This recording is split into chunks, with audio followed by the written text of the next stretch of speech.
Hi hello everyone, welcome back to my channel. आज मैंने किसी ऐसी चीज़ के बारे में सुना है। It gave me a whole new perspective about niyati, karma, destiny. मैंने सुना कि नियति ही हमसे चिंता करवाती है। I know, I will explain.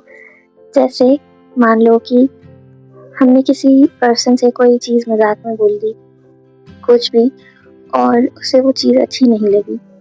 हमारा इंटेंशन भले ही उससे चोट पहुंचाने का हो या ना हो, सिर्फ छोटा सा मजाक समझ के हमने कुछ भी बोला, पर उससे अगर उसकी इनसिक्योरिटी ट्रिगर हो गई, उसे किसी बात का बुरा लग गया, कुछ भी ऐसी चीज़ हो गई जिससे वो इंसान अब बहुत अनकंफर्टेबल है और वो हमारी बोले हुए बात से इतना ज़्यादा एंग्शियस है कि वो हमारे बारे में कम अपने बारे में ज़्यादा सोच रहा है। शायद हमारी उस लाइन की वजह से उससे अपने आप में सेल्फ डाउट, जो उसके अंदर सेल्फ डाउट आ गया हो, उसे सेल्फ वर्थ इश्यूज हो गए हो, या फिर इनसिक्योरिटी आ गई हो।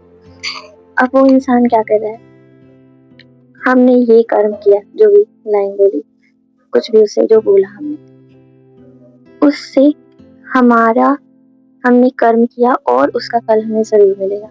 अब वो इंसान हो सकता है कि उसके बारे में बैठ के वो पूरे दिन सोच रहा है, 2 घंटे निकाल दिया उसने कुछ भी।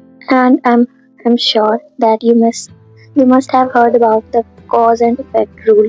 हर चीज का इफेक्ट होता है, हर कॉज का एक इफेक्ट होता है। तो वैसे ही यहाँ से वो आया। तो कभी कभी जो हमें ऐसे बेमतलब चिंता होती है और हम ओवर थिंक करते हैं, हमें सब कुछ पता है कि हम अपने माइंड को कैसे कंट्रोल कर सकते हैं, हम अपने थॉट्स को कैसे चेंज कर सकते हैं, but still we are not able to help ourselves. शायद ये वही चीज होती है। I don't know if it's a fact और not, but it has some point. मतलब एक पर्सपेक्टिव ये भी तो सही है ना, कि हम भले ही हमारा इंटेंशन कुछ भी हो सकता है, पर उसकी वजह से उसके उस इंसान के अंदर जो भी चीज़ें आई और उसने जो एनर्जी क्रिएट की, उसका इफेक्ट हमें भी मिलेगा। हर चीज़ का हम जो भी डालेंगे वो हमारे पास जरूर आएगा।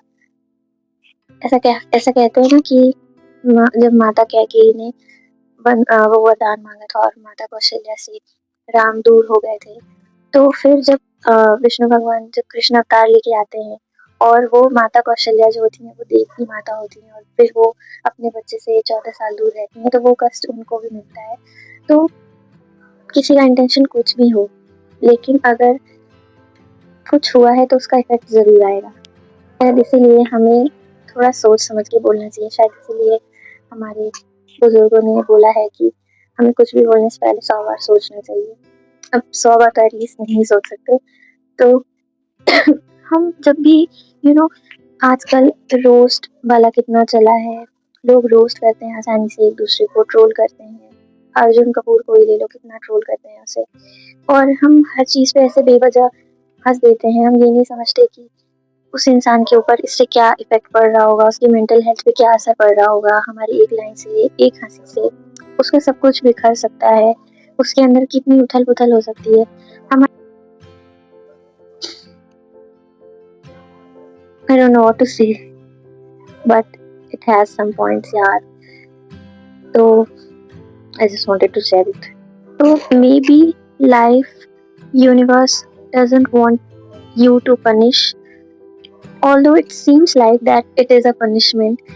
जब भी हम अपने कर्म भोगते हैं, आपने नोटिस किया है ना कि जब हम हमारे साथ कुछ अच्छा हो रहा होता है और जिसे हम पसंद नहीं करते उसके साथ कुछ बुरा हो रहा होता है, तो हम हमेशा ये कहते हैं कि हमारे कर्मों का फल है, हमारे कर्मों का फल है। जब भी हमारे साथ कुछ अच्छा हुआ होता है कि मैंने जरूर कुछ पुण्य किया होगा, और जब भी हमारे साथ कुछ बुरा होता है तो हम इस बात को इग्नोर कर देते हैं कि हाँ, बुरे का भी तो कुछ कर्म होगा ना, हमारा भी तो कुछ कर्म रहा होगा, उसका ही फल मिल रहा है अगर हमारे साथ कुछ बुरा हो रहा है तो it's all about cause and effect. Please pay attention what you से, क्योंकि हर कॉज का इफेक्ट जरूर होता है। And thank you for listening.